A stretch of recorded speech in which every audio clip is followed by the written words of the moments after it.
नमस्कार, SBT news में आपका स्वागत है। पेश है 15 दिसंबर बुधवार दोपहर 12:15 बजे राजस्थान की 11 बड़ी खबरें। राजस्थान के 4 जिलों में आज बुधवार को पंचायत चुनाव के दूसरे चरण का मतदान हो रहा है। सुबह 7:30 बजे मतदान शुरू हुआ, लेकिन सर्दी का असर पोलिंग बूथ पर नजर आया। जैसे जैसे धूप निकली है, मतदान केंद्रों पर मतदाताओं की संख्या बढ़ने लगी है। यहाँ 12 लाख से ज्यादा मतदाता अपने मताधिकार का प्रयोग कर सकेंगे।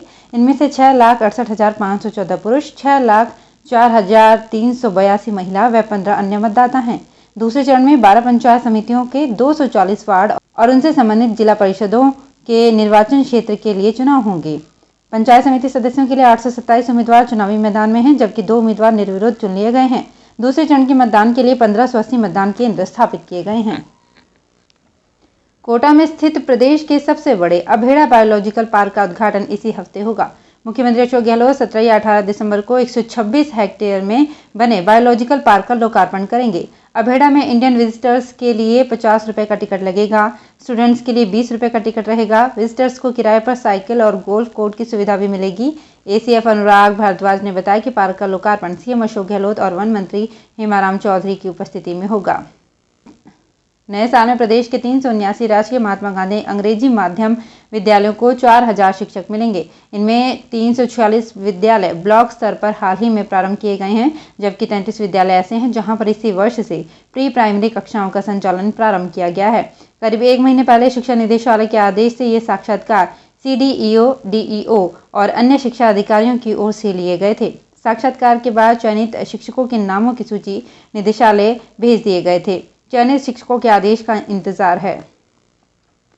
सिरोही जिले के एक गांव के छात्रों ने अपने शारीरिक शिक्षक को अलग ही तरह से गुरु दक्षिणा दी। गांव के स्कूल के बाहर सर्कल में 900 किलो वजनी ग्रेनाइट की फुटबॉल बनवा दी। मकसद ये है कि स्मारक खेल, खिलाड़ी और कोच तीनों की कहानियों से प्रेरणा देता रहेगा। उडवारियां गांव के 18 साल पहले PTI रतन सिंह कुंपावत के आने के बाद यहां फुटबॉल सिर्फ खेल नहीं, युवाओं का जुनून बन चुका है। पूरी दुनिया में कोरोना के नए वेरिएंट ओमिक्रॉन का डर फैला हुआ है। भारत में भी इसी वेरिएंट से संक्रमित मरीजों की संख्या धीरे धीरे बढ़ने लगी है।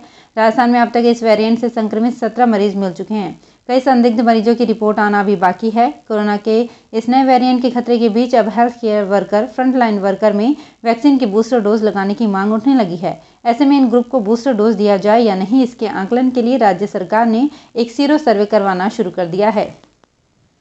कोहरे से फ्लाइट संचालन प्रभावित नहीं हो, इसे देखते हुए जयपुर एयरपोर्ट प्रशासन ने तैयारी पूरी कर ली है। न केवल जयपुर में फ्लाइट्स का नियमित संचालन संभव हो सकेगा, बल्कि दिल्ली से डाइवर्ट होकर आने वाले फ्लाइट्स को भी आसानी से हैंडल किया जा सकेगा। दरअसल जयपुर इंटरनेशनल एयरपोर्ट से हर दिन 57 फ्लाइट्स का संचालन हो रहा है। जयपुर एयरपोर्ट पर कोहरे के दौरान फ्लाइट डाइवर्जन की नौबत नहीं आएगी, क्योंकि यहाँ बड़े जंबो जेट विमानों की लैंडिंग के लिए रनवे 11,500 फीट लंबा है। एजुकेशन सेशन 2022-23 के लिए कक्षा 10वीं और 12वीं की बोर्ड परीक्षा में शामिल होने वाले स्टूडेंट्स का डेटा CBSE अभी से ही जुटाने की तैयारी कर रहा है। इसके लिए इस वर्ष कक्षा 9वीं और 11वीं में पढ़ रहे देश भर के 35 लाख छात्रों की आवेदन प्रक्रिया आज 15 दिसंबर से शुरू हो गई है। बोर्ड मानकर चल रहा है कि पिछले सालों में कक्षा 12वीं में करीब 13 लाख और 10वीं में 20 लाख से अधिक विद्यार्थियों ने आवेदन किए थे। पाली जिले में इन दिनों मंदिर चोरों के निशाने पर है। तकतगढ़, कोसेलाव, धना गांव के बाद अब चोरों ने गुंदोज के रोहिणी माता मंदिर को निशाना बनाया। यहां से चोर दान पात्र से रुपए चुराने के साथ ही माता जी की प्रतिमा पर लगे गहने चुराकर फरार हो गए। चोरी की ये वारदात मंदिर परिसर में लगे CCTV कैमरे में कैद हो गई। इसके आधार पर अब पुलिस चोरों की तलाश में जुटी है। माता जी के मंदिर पर पहनाए गए गहने थे। पुलिस की समझाइश पर गत दिनों ही मंदिर ट्रस्ट ने असली गहने चोरी के कारण हटाकर बैंक लॉकर में रख दिए थे।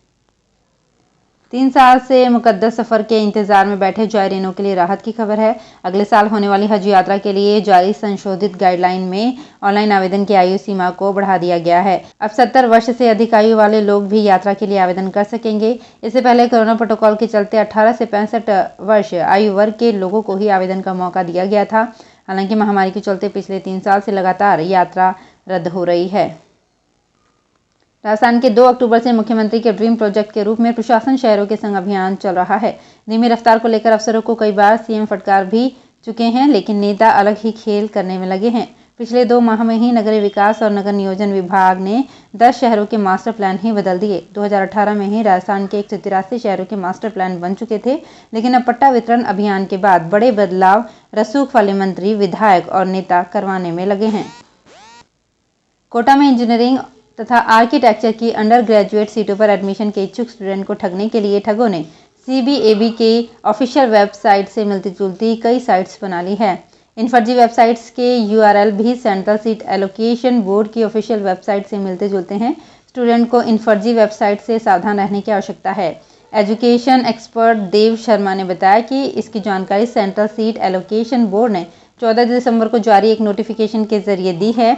जालसाज स्टूडेंट्स पर फर्जी SMS से फीस डिपॉजिट करने के लिए भी दबाव डाल रहे हैं। तो फिलहाल इस बुलेटिन में इतना ही, फिर हाजिर होंगे कुछ और बड़ी खबरों के साथ। SBT न्यूज़ के और भी वीडियोस को देखने के लिए हमारे चैनल को सब्सक्राइब करें और नोटिफिकेशन पाने के लिए बेल आइकन को प्रेस करें।